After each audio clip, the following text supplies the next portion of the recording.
Business man طبقہ ہے جو اس کو چاہیے کہ دنیا میں تو یہ اصول ہے کہ جس وقت کوئی بھی کاروبار نیا شروع کرتا ہے تو وہاں پہ رجسٹریشن ہوتی ہے اور وہ رجسٹریشن کے ذریعے اگلا کاروبار ہے جو وہ شروع ہوتا ہے. یہاں پہ سب سے ضروری یہ ہے, میں کہتا ہوں کہ ٹیکس کے لیے حکومت کو فورس نہیں کرنا چاہیے لوگوں کو, بزنس مینز کو, ان کو. لیکن سر اگر ان کو فرض کرے جیسا کہ رائج صاحب نے کہا کہ ان کو عزت دی جائے یا ان کو سہولیات دی جائے, ان کی تعلیم میں ان کے بچوں کو ایڈوانٹیج دیا جائے, ہیلتھ میں دی جائے, تو کیا آپ یہ نہیں سمجھتے کہ پھر زیادہ لوگ اس طرف راغب ہوں گے؟ دیکھیں کاروباری جتنا بھی طبقہ ہے آپ کے سامنے, میرے خیال میں وہ محنت کش ہیں, وہ اپنی روزی رزق خود کماتے ہیں, اور وہ ہم جب ٹیکس کی بات کر رہے ہوتے ہیں تو یہ اس کا مطلب یہ ہے کہ یہ جو بزنس مین طبقہ یہ کنٹریبیوٹ کرے ملک کو بہتری کی طرف لے کے جانے کے لیے. وہ خود کفیل تو ضرور ہوتے ہی ہیں پہلے, جس کی وجہ سے وہ ٹیکس ادا کرتے ہیں, وہ پیسے والے ہوتے ہیں. ہاں اس میں ضرور ہونا چاہیے کہ جو بزنس جتنی بھی آرگنائزیشنز ہیں ان کے ساتھ جتنا بھی طبقہ انوالو ہے ان کی ویلفیئر کے لیے نظام ہونا چاہیے, اور وہ جو ویلفیئر کا نظام ہونا چاہیے اس کا بینیفٹ ان کو نظر آنا چاہیے. رائج صاحب جیسا کہ چودھری صاحب کہہ رہی ہے کہ حکومت آپ کے درمیان جو ہے وہ کمی ہے تو اعتماد سازی کی ہے, اس کی کیا وجوہات ہے؟ کیا اس سے جو پہلے حکومت تھی اس پہ آپ کو کانفیڈنس تھا, یا موجودہ حکومت کی پالیسیوں سے صرف آپ کو اختلاف ہے؟ ٹرسٹ جو ہے وہ کس طرح بلڈ اپ ہوتا ہے رائج صاحب آپ بہت اچھے طریقے سے جانتے ہیں. ٹرسٹ یہ نہیں کہ دکاندار کی طرف سے ہو. مدد کے ساتھ میں تھوڑا سا امین صاحب کی بات سے اختلاف کرتا ہوں کہ ٹیکس تاجر دینے کے لیے تیار ہیں. جو تاجر دے رہے ہیں آیا کہ انہی کے اوپر ٹیکس لادا جانا چاہیے؟ جو آؤٹ آف نیٹ ورک بیٹھے ہوئے ہیں ان کو کیوں نیٹ ورک میں نہیں لایا جا رہا؟ لیکن یہ بہت لمبی بحث ہے. ان کو نیٹ ورک میں اس لیے نہیں لایا جا رہا کہ گورنمنٹ اس وقت جو انڈائریکٹ ٹیکسز لے رہی ہے وہ اتنے زیادہ ہیں کہ اگر وہ سارے لوگ, پورے پاکستان کے لوگ, پورے پاکستان کے تاجر باقاعدہ طور پہ ٹیکس پے کرنا شروع کر دیں تو ان کے وہ انڈائریکٹ ٹیکسز کی مقدار جو ہے وہ کم ہو جائے گی, ان کا ریونیو کم ہو جائے گا, جس کے لیے وہ مزید لوگوں کو ٹیکس نیٹ ورک میں لانے کے بجائے جو لوگ آلریڈی دے رہے ہیں انہیں بھی ٹیکس سے متنفر کر رہے ہیں. اگر میرے پہ اتنا بوجھ لاد دیا جائے گا کہ میں ٹیکس پے نہیں کر سکتا یا میرے بساط میں نہیں ہے ہر چیز ہر حوالے سے, مطلب آپ سوچ نہیں سکتے کہ ایک چھوٹا شاپ کیپر کتنے ٹیکسز دے رہا ہے, سوشل سیکورٹی وہ پے کر رہا ہے, اولڈ ایج بینیفٹ وہ پے کر رہا ہے. یہ وہ ٹیکسز ہیں جو انڈسٹریز اور فرمز پہ لاگو ہوتے تھے. آج ایک جس بندے نے 2 ملازم رکھے ہوئے ہیں وہ بھی دے رہا ہے. یہ میرا سب سے مین پوائنٹ یہی ہے جی کہ ٹیکس کے اگینسٹ جب تک ٹرسٹ کس طرح بلڈ اپ ہوگا. جی میرے سے اگر 1 روپیہ لیا گیا تو ایک طریقے سے کرسٹل کلیئر طریقے سے مجھے بتا دیں تمہارا یہ 1 روپیہ یہاں جا رہا ہے بھائی, ٹھیک ہے, میں اگلی دفعہ خوشی سے 2 روپے دوں گا, ٹھیک. اور اگر اس طرح کرسٹل کلیئر چیزوں کو نہیں کیا جائے گا, ابہام میں رکھا جائے گا, خفیہ رکھا جائے گا چیزوں کو, تو ٹرسٹ کس طرح سے بلڈ اپ ہوگا؟ اعتماد نہیں رہے گا. بالکل ٹھیک ہوگا. جو سب سینٹ کے الیکشن میں جس طرح پیسے کی خرید و فروخت ہو رہی ہے اور خاص طور پہ آپ کی گورنمنٹ تو یہ چاہ رہی ہے کہ اوپن بیلٹ الیکشن کیے جائیں, تو اس پہ آپ کیا کمنٹس کریں گے؟ کیا یہ ہو سکتا ہے؟ دیکھیں یہ رواج ختم ہونا چاہیے. میں آپ کو اگزامپل دیتا ہوں کہ ہارس ٹریڈنگ یا خرید و فروخت آپ کہہ رہے ہیں.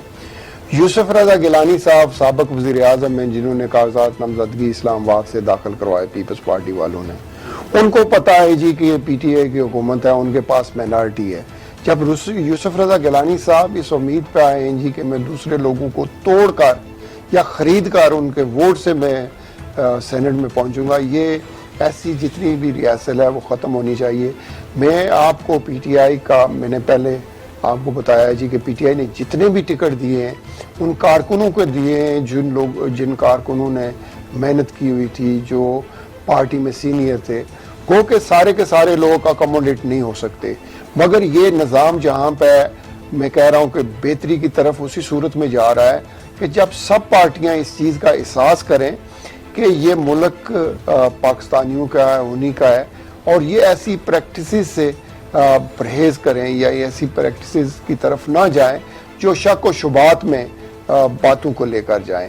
تو وہ جو آپ کہہ رہے ہیں کہ پیسے چل رہے ہیں, اس میں کوئی شک نہیں ہے کہ اگر ٹائم ٹو ٹائم پیچھے چلے جائیں, جو ہم اگزامپل بھی وہی دیتے ہیں جو تاریخ آ رہی تھی, پیپلز پارٹی کی جو حکومت گزری ہے یا نون لیگ کی جو گزری ہے, وہ تو ایک کمرشلائزیشن کی طرف تھی. کہ وہ سب دنیا کو پتہ ہے, سب پاکستانیوں کو پتہ ہے جی کہ وہاں پہ ٹکٹوں کی خرید و فروخت ہو رہی تھی, اور ان ساری چیزوں کا الیکشن کمیشن کو ڈیفینیٹلی نوٹس لینا چاہیے کہ اگر کہیں پہ بھی یہ ایسی چیز ہو رہی ہے, پیسے استعمال ہو رہے ہیں, تو الیکشن کمیشن کا کام ہے کہ اس چیز کو کرٹیل کرے یا ان لوگوں کو ایکسپوز کرے جو یہ اس طرف الیکشن کو لے کر جا رہے ہیں. ٹھیک ہو گیا. رائے صاحب, جیسے ابھی مارچ میں لانگ مارچ کی بھی ہمیں بعض گشت نظر آ رہی ہے, اس کے علاوہ جو خاص طور پہ دھرنا سیاست ہمارے یہاں چل نکلی ہے, یہ آپ لوگوں پہ ان باتوں کا کتنا افیکٹ ہوتا ہے؟ بہت زیادہ. میں نے آپ کو بتایا نا, ہر چیز میں تاجر ہی افیکٹڈ ہے. ٹھیک ہے. سیکنڈ افیکٹ آپ کو یہ بتاؤں, آپ جو کہہ رہے ہیں یہ دردن کلچر چل پڑا ہے, یہ اتنا زیادہ ہم تاجروں پہ افیکٹ ہوا ہے کہ کسی ٹائم کسی تاجر کے ساتھ زیادتی ہوتی تھی تو ہم پرامن طریقے سے کسی جگہ پہ کھڑے ہو کے اپنا احتجاج ریکارڈ کراتے تھے, تو انتظامیہ یا گورنمنٹ پہ اثر انداز ہوتی تھی وہ چیز. اب اس دھرنا کلچر کی وجہ سے اتنا کچھ ہو چکا ہے کہ گورنمنٹ بادر ہی نہیں کرتی ہے. 200 400 500 لوگ کہیں پہ پرامن طریقے سے کھڑے ہوئے ہیں, وہ اپنا احتجاج ریکارڈ کرا رہے ہیں, تو گورنمنٹ کے مدد کے ساتھ کانوں پہ جوم ہی نہیں رنگتی ہے. ٹھیک ہے.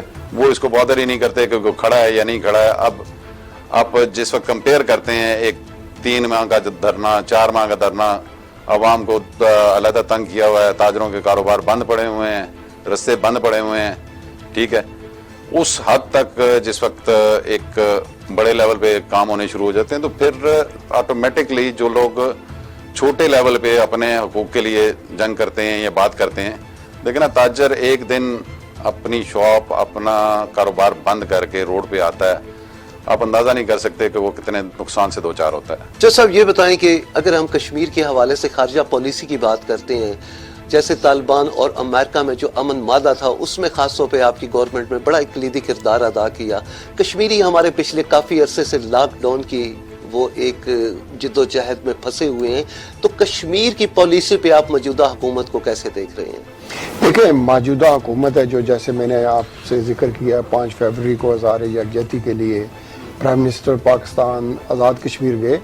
پرائم منسٹر پاکستان جس دن سے وہ آفس میں الیکٹ ہو کے آئے ہیں, اگر کسی نے تاریخ میں کشمیریوں کے لیے آواز اٹھائی ہے انٹرنیشنل پلیٹ فارم پر دنیا کے سامنے اور دنیا کی لوگوں کے سامنے, تو پرائم منسٹر پاکستان ہے عمران خان. چاہے وہ آپ یونائٹڈ نیشن کی 2 سال پہلے کا جو اسمبلی کا اجلاس تھا, اس میں جو تقریر انہوں نے کی تھی, وہ کشمیریوں کا آواز اٹھایا. نبی پاک صلی اللہ علیہ وسلم کی خلاف جو ویسٹ میں شائیں بائیں یہ ہوتی تھیں گستاخیاں, اس کے بارے میں آواز اٹھایا, اور یہ ایک تاریخ کا حصہ ہے. اس کے بعد جتنے بھی پلیٹ فارم جن پہ انٹرنیشنلی پرائم منسٹر گئے ہیں, وہ کہ وہ بہت کم گئے ہیں, میرے خیال میں 20-22 بار صرف انٹرنیشنلی جو دورے ان پہ گئے ہوں گے, مگر ہر ایک پلیٹ فارم پہ انہوں نے کشمیریوں کے لیے آواز اٹھائی. اور حقیقتاً رائے صاحب, سچی بات یہ ہے کہ کشمیریوں کے لیے پرائم منسٹر پاکستان آواز اٹھا رہے ہیں. کتنی اٹھا رہے ہیں؟ وہ مقبوضہ کشمیر کے جو لوگ ہیں جو وہاں پہ جد و جہد کر رہے ہیں, وہ سب سے بہتر جج ہیں. آج بھی اگر آپ دیکھ لیں, علی شاہ گیلانی ہوں یا جتنے بھی وہاں پہ حریت کانفرنس کے لیڈر ہیں, چاہے میرواز ہیں اور چاہے وہ وہاں کے لوگ ہیں جو جن کے بیٹے بیٹیاں وہ ایک 9 لاکھ فوج سے مقابلہ کر رہے ہیں, وہ آج بھی وہاں پہ کہتے ہیں کہ اگر ہماری آواز کوئی انٹرنیشنل کمیونٹی تک, انٹرنیشنل فورسز تک پہنچا رہا ہے تو وہ عمران خان ہے. رائے صاحب, اگر ہم تجاوزات کی بات کرتے ہیں, آپ کیونکہ تاجروں کے نمائندے ہیں, اگر ہم بازاروں میں دیکھتے ہیں تو آپ نے پورے روڈ کور کیے ہوتے ہیں ایک دکاندار نے. کیا وجہ ہے کہ ہمارے ادارے کمزور ہیں, RDA اگر کنٹونمنٹ کی ہم بات کرتے ہیں, یا آپ لوگوں کی من مانیاں ہیں اس میں؟ بڑا اچھا ٹاپک آپ نے چھیڑا جی. تجاوزات قصور میں یہ نہیں کہتا کہ شاپ کیپر کا نہیں ہوتا یا ہمارے تاجروں کا قصور نہیں ہوتا اس میں, لیکن زیادہ ذمہ دار ظاہری بات ہے ڈپارٹمنٹ ہے. جس ڈپارٹمنٹ کی ڈیوٹیز ہیں, ان کی ڈیوٹیز میں یہ چیز آتی ہے. وہ اتنے کمزور نہیں ہیں ادارے, لیکن مفلوج ضرور ہیں. وہ آپ زیادہ بہتر طور پہ سمجھ سکتے ہیں کہ کس طرح سے مفلوج ہیں. انہیں سیاسی طور پہ پریشرائز کیا جاتا ہے. آپ یقین کریں کہ ہم لوگ خود تمام راولپنڈی کے اندر اس وقت 3 دھڑے جو ہیں وہ راولپنڈی انجمن تاجران کے دعویٰ کرتے ہیں. ایک ملک شاہد غفور پراچا صاحب کا ہے, ایک شرجیل میر صاحب ہیں, ایک ارشد وان صاحب ہیں. تینوں مل کے ہم لوگ